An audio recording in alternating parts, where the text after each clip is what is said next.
আসসালামু আলাইকুম। আসুন দেখে নিই ইন্ডিয়ান ভিসা মেডিকেল এবং tourist, Indian medical, tourist, business visa, entry visa, conference visa, এই ভিসাগুলোর জমা দেওয়ার ডেট কবে পাবেন, অনলাইনে এই ডেটগুলো কিভাবে চেক করবেন, এই ডেটগুলো কিভাবে চেক করতে হয় আপনাদেরকে আমি জানিয়ে দেবো। আজকে যদি আপনি ট্যুরিস্ট ভিসা অ্যাপ্লাই করেন কিংবা মেডিকেল ভিসা অ্যাপ্লাই করেন কিংবা আপনার বিজনেস ভিসার জন্য ফর্ম ফিল আপ করেন, তাহলে আপনার ভিসা ফাইলটা এমবেসিতে কবে জমা দিতে পারবেন সেই ডেটটা জানার জন্য অনলাইনে কিভাবে চেক করা যায় সেই বিষয়টা আপনাদেরকে জানিয়ে দেবো।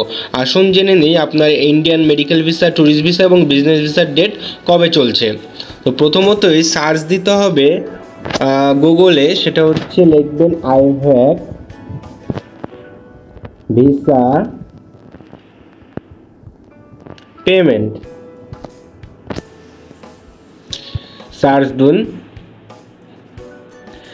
সার্চ দিয়ে ওয়েবসাইট দেখেন, প্রথমে একটা ওয়েবসাইট লেখা আছে, সেটা হচ্ছে আইভ্যাক অনলাইন অ্যাপ্লিকেশনে ক্লিক করুন। এরপরে দেখুন এরকম একটা ইন্টারফেস আসবে, জরুরি বিজ্ঞপ্তি বলে একটা ছকও আসবে। তো এটা আসার পরে কিছুক্ষণ থামতে হবে, থামার পরে এই যে এখানে কাটা চিহ্ন আসবে, এই কাটা চিহ্নের উপরে ক্লিক করলে এই ছকটা চলে যাবে। এরপরে দেখুন ইন্ডিয়ান ভিসা অ্যাপ্লিকেশন ফি, এরকম করে একটা পেজ আসবে। এই পেজে আপনাকে যেটা দেখতে হবে সেটা হচ্ছে এই যে ফর্মটা, application info, personal info, overview, payment. প্রথমত দেখেন সিলেক্ট মিশনে ক্লিক করলে এরকম ঢাকা, চিটাগাং, রাজশাহী, সিলেট, খুলনা, এখানে আপনাকে সিলেক্ট করতে হবে আপনি কোন জেলায় জমা দেবেন, আপনি কোন ইন্ডিয়ান এমবেসির কোন শাখাতে, কোন হাই কমিশনে আপনি জমা দেন। আপনি যদি ঢাকাতে জমা দেন তাহলে ঢাকাতে ক্লিক মারুন, তাহলে এই যে ঢাকা চলে আসবে।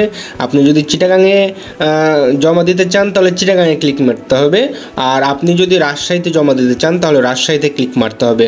এখানে জেনে নেওয়া ভালো বিষয়টা, সেটা হচ্ছে আপনার যদি বসবাসের স্থান যেখানে এবং বসবাসের স্থান অনুযায়ী, আপনার বসবাসের স্থান অনুযায়ী যে এমবেসি আপনার আন্ডারে পড়ছে সেই এমবেসিতে কিন্তু ফাইল আপনাকে জমা দিতে হবে। অর্থাৎ আপনি যদি রাজশাহী জোনের হন, রাজশাহী জোনের হয়ে কিন্তু আপনি ঢাকা জোনে গিয়ে অযথায় জমা দিতে পারবেন না।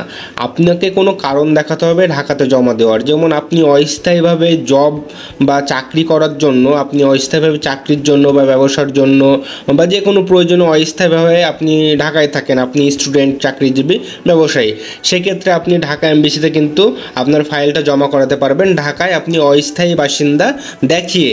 কিন্তু আপনি অযথায় রাজশাহী থেকে ঢাকায় পার্মানেন্ট অ্যাড্রেস, আপনি রাজশাহীতে পার্মানেন্টলি থাকেন বাট আপনি অযথায় ঢাকায় গিয়ে জমা করাচ্ছেন কোনো রকম কারণ ছাড়াই, তাহলে কিন্তু জোন ইস্যু হবে। জোন ইস্যু হওয়ার কারণে কিন্তু ঢাকাতে আপনার ফাইলটা জমা নিলেও ভিসা রিফিউজ হতে পারে। তো সেক্ষেত্রে আপনারা যারা এক এমবেসি থেকে আরেক এমবেসিতে, মানে আপনি রাজশাহী জোনের এমবেসিতে আপনার ফাইলটা জমা দিতে হবে কিন্তু আপনি সেটা ঢাকার জন্য রেডি করেছেন, তাহলে সে মোতাবেক আপনাকে ঢাকা এমবেসিতে ফাইল জমা দেওয়ার যে রুলস রেগুলেশন এগুলো মেনটেন করে আপনাকে ঢাকা এমবেসিতে ফাইল জমা করাতে হবে। এখন আমরা দেখব যে রাজশাহী এমবেসিতে আসলে ডেট কত চলছে ট্যুরিস্ট এবং মেডিকেল ভিসার।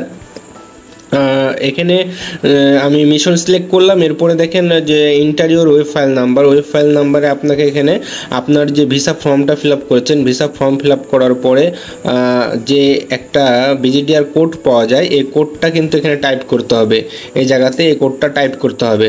তো বলে রাখা ভালো, এক বড় ভাই বলছিল যে কীভাবে অনলাইনে চেক করা যায় ডেট, সেটার জন্য আমি আজকের এই ভিডিওটা বানাচ্ছি।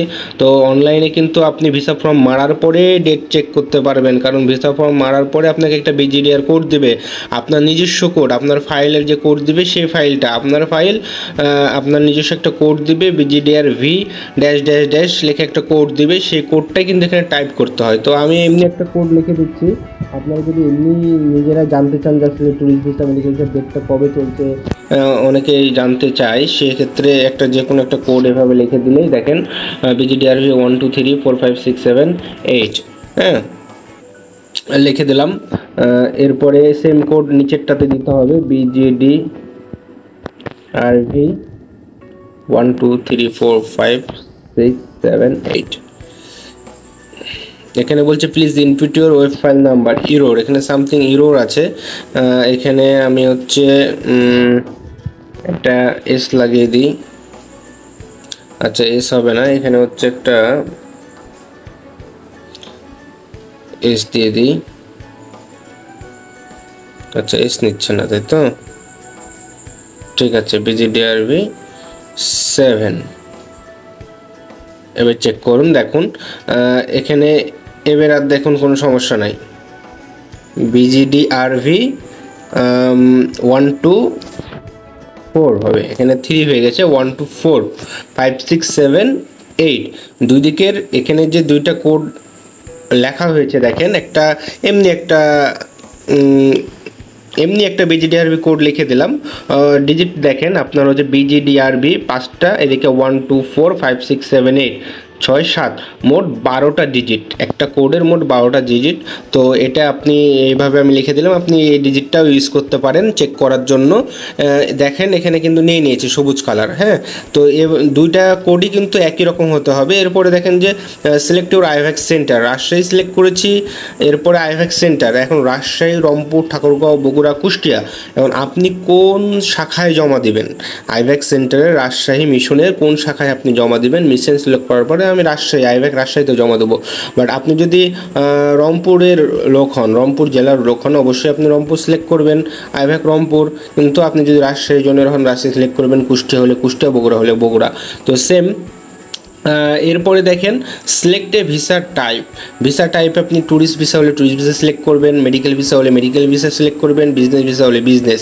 এখানে দেখেন এন্ট্রি ভিসা আছে, এরপরে দেখেন স্টুডেন্ট ভিসা আছে, কনফারেন্স ভিসা আছে, এমপ্লয়মেন্ট ভিসা আছে, ট্রানজিট ভিসা আছে, research and training visa, others visa. এখানে মেইনলি যারা ট্যুরিস্ট ভিসার জন্য ডেট দেখবেন তারা ট্যুরিস্ট সিলেক্ট করবেন, যারা মেডিকেল ভিসার ডেট দেখবেন তারা মেডিকেল সিলেক্ট করবেন। আপাতত আমি ট্যুরিস্ট ভিসার ডেটটাই দেখি, 7 নেক্সট দিতে হবে এখানে। 7 and নেক্সট দেওয়ার পরে দেখেন your full name, your full নেমের জায়গায় ইওর ফুল নেম দেন, এমডি শাকিল সরকার। নেক্সট করেন। ফুল নেম দেওয়ার পরে দেখেন ইমেল অ্যাড্রেস একটা দিয়ে দেন, যে কোনো একটা দিয়ে দিলেই হবে, shakil@gmail, একটা যে কোনো একটা জিমেল অ্যাড্রেস দিয়ে দিলেই হলো। কারণ আমরা এটা রাফ দেখছি, শুধু ডেটটা কবে চলবে সেটা দেখার জন্য আমরা দেখছি। এখানে একটা কন্ট্যাক্ট নাম্বার দিয়ে দেন, এটা অবশ্যই ভ্যালিড, আপনার নিজের কন্ট্যাক্ট নাম্বারটা দিতে হবে, ভ্যালিড কন্ট্যাক্ট নাম্বার দিতে হবে। হ্যাঁ, যে কন্ট্যাক্ট নাম্বার চলবে, কারণ এই কন্ট্যাক্ট নাম্বারে এখন ওটিপি যাবে। দেখেন 01724041419, এই কন্ট্যাক্ট নাম্বারে এখন ওটিপি যাবে। দেখেন আমার সব কিছু ইনপুট করা complete. Application info, personal info, overview. এখন ওভারভিউ কি আমাকে দেখাচ্ছে আমি কী কী ইনপুট করেছি, সেগুলো ঠিকভাবে ইনপুট করেছি কিনা একবার দেখে নেওয়ার সুযোগ দেবে। হ্যাঁ, দেখেন বিজিডিআরভি আমার ওয়েব ফাইল নাম্বার কোডটা ঠিকভাবে দিয়েছি, আমার আইভ্যাক্স সেন্টার ঠিক আছে কিনা, আইভ্যাক্স রাজশাহীতে আমি জমা দেবো ঠিক আছে, ট্যুরিস্ট ভিসা, আমার ভিসা টাইপ ট্যুরিস্ট ভিসা। ভুল করে কেউ মেডিকেল ভিসা সিলেক্ট করে ফেললে কিন্তু বিপদ। এরপরে নামের যে স্পেলিং এটা ঠিক আছে কি না, হ্যাঁ ঠিক আছে। হ্যাঁ, ফিস নেবে 800 টাকা, সাথে আপনার হচ্ছে shakin@gmail.com, হ্যাঁ ঠিক আছে। মেল অ্যাড্রেস ঠিক আছে, কন্ট্যাক্ট নাম্বার দেখে নেন একবার ঠিক আছে কিনা, কারণ কন্ট্যাক্ট নাম্বারে ওটিপি যাবে 01724041419। ওকে, এখন অ্যাড মোর ফ্যামিলি নাম্বার, যদি আপনারা আরও ফ্যামিলি পার্সন থাকে তাহলে এখানে ক্লিক করে তাদের ইনফরমেশনগুলো একসাথে ঢুকে দিতে পারবেন। এরপরে I agree to the terms of service. Okay, confirm and move for payment. এখন পেমেন্ট অপশানে আমরা চলে যাব। তাহলে পেমেন্ট অপশানে চলে যাওয়ার পরে প্রথমত যেটা করতে হবে, দেখেন পেমেন্ট অপশন দেখে নেন। পেমেন্ট অপশানে আছে আমরা বিভিন্ন মাধ্যমে পেমেন্ট করা যায়, এখানে যে কোনো মাধ্যমে পেমেন্ট করতে পারবেন, ব্যাঙ্ক, কার্ড, অনলাইন। তো প্রথমত দেখেন পেমেন্ট আমরা তো করবোই না, আমরা শুধু ডেট দেখবো। এই যে সেন্ড ওটিপি, আমার নাম্বারে এখন ওটিপি চলে আসবে। ওটিপি আসলে দেখুন চলে আসলো 925937, এই ওটিপিটা এখানে টাইপ করতে হবে, 925937 ওটিপিটা টাইপ করতে হবে। ওটিপিটা টাইপ করলে you need to verify OTP first to get appointment date time. তাহলে ওটিপি 9925, ওটিপিটা এখনও ঠিকভাবে নেয়নি। দেখেন ওটিপি ঠিকভাবে না দিলে কিন্তু নেবেও না। হ্যাঁ, ওটিপি 925935, এই যে ভেরিফাই ক্লিক করলে যে ওটিপি সাকসেসফুলি ভেরিফাইড। এখানে বলে রাখা ভালো যে অনেক সময় ওটিপি ভেরিফাই হতে প্রবলেম করে, সেক্ষেত্রে আবার রিসেন্ট ওটিপি করবেন, রিসেন্ট ওটিপি করে আবার ওটিপিটা দিবেন, দিলে দেখবেন ট্রাই করলে দেখবেন হয়ে গেছে। হ্যাঁ, এরপরে দেখেন এখন দেখেন আমি অ্যাপয়েন্টমেন্ট দেখতে পাবো। এই যে আমি কিন্তু পেমেন্ট দেবো না, আমি জাস্ট দেখছি কি মেডিকেল ভিসা, ট্যুরিস্ট ভিসা বা বিজনেস ভিসার ডেটটা কত চলছে। সেক্ষেত্রে আমাকে কোনো পেমেন্ট অপশানে ক্লিক করার দরকার পড়বে না, শুধু অ্যাপয়েন্টমেন্টটা দেখে আমি এগুলো কেটে দেবো সব। তো অ্যাপয়েন্টমেন্ট ডেট কবে চলছে ট্যুরিস্ট ভিসার দেখেন, যেহেতু আমি ট্যুরিস্ট ভিসা সিলেক্ট করেছি। এই যে দেখেন রাজশাহী এমবেসিতে, আইভ্যাক সেন্টার রাজশাহীতে আপনার ডেট চলছে 21শে অক্টোবর 2024, 21শে অক্টোবর 2024, 22শে অক্টোবর 2024, 23শে অক্টোবর 2024, অর্থাৎ 21 তারিখ থেকে ডেট শুরু হয়েছে। 21 তারিখের পর থেকে, 21শে অক্টোবরের পর থেকে, 21শে অক্টোবর 2024-এর পর থেকে রাজশাহী আইভ্যাক সেন্টারে ট্যুরিস্ট ভিসা জমা দেওয়ার ডেট পাওয়া যাচ্ছে। সেক্ষেত্রে আমি যদি 21শে অক্টোবরটা সিলেক্ট করি, এরপরে দেখেন অ্যাপয়েন্টমেন্ট টাইম কত দেখেন, 8টা থেকে 9টা, 9টা থেকে 10টা, অর্থাৎ 21 তারিখের অলরেডি 2টা স্লট শেষ হয়ে গেছে, 10টা 11টা এবং 11টা 12টা স্লটগুলো কিন্তু শেষ হয়ে গেছে। সেক্ষেত্রে আমি তো এত সকালে জমা দিতে পারবো না। তাহলে 22 তারিখে দেখি যে কীরকম সময় চলছে। 22 তারিখে দেখেন সবগুলো সময়ই আছে, সবগুলো টাইমিংয়ের স্লটই আছে, 11টা থেকে 12টা বা 10টা থেকে 11টা, 9টা থেকে 10টা। অনেকের ঘুম ভাঙতে সমস্যা হয় বা অনেকে দূর থেকে আসবে, তারা কিন্তু 11টা 12টা স্লট নেয় বেটার। তো এভাবে আপনারা ঢাকা এমবেসির ডেট দেখতে পারেন। ঠিক আছে, ঢাকাতে কত ডেট চলছে, রংপুর, কুষ্টিয়া, চিটাগাং, খুলনা, বরিশাল, যশোর সব জায়গার ডেটই দেখতে পারবেন এইভাবে সেম। শুধুমাত্র জেলা বা সেন্টার আলাদা সিলেক্ট করতে হবে। আর বলে রাখা ভালো যে ঢাকাতে ট্যুরিস্ট ভিসা, মেডিকেল ভিসার ডেট মোটামুটি আপনারা 10-15 দিন পরেই ডেট পাবেন, কিন্তু অন্যান্য এমবেসিগুলোতে ডেট আপনার ট্যুরিস্ট ভিসা, মেডিকেল ভিসা জমা দেওয়ার ডেট কিন্তু 2 মাস 3 মাস পর পাওয়া যায়। তো এই হলো আজকের বিষয়। আপনারা যারা ইন্ডিয়ান ভিসা, মেডিকেল ভিসা করবেন, এভাবে আসলে কষ্ট করে ডেট দেখার দরকারও পড়বে না। আপনারা যাদের কাছ থেকে ভিসা ফাইলগুলো পূরণ করে নেবেন, তাদেরকে ফোন দেবেন, ফোন দিয়ে বলবেন ভাই ডেট কবে চলছে, কত চলছে, সেই হিসাবে আপনারা তাদেরকে দিয়ে ভিসা ফর্ম ফিল আপ করে সেই ডেটগুলো আপনারা বুক করে নেবেন। এবং অবশ্যই যে ডেট বুক করবেন, যে সময়টা বুক করবেন, সেই ডেটে সেই সময়ে গিয়ে সময় মতো করে জমা দিতে হবে সম্পূর্ণ ফাইল সহ। হ্যাঁ, তো ধন্যবাদ সবাইকে, আসসালামু আলাইকুম।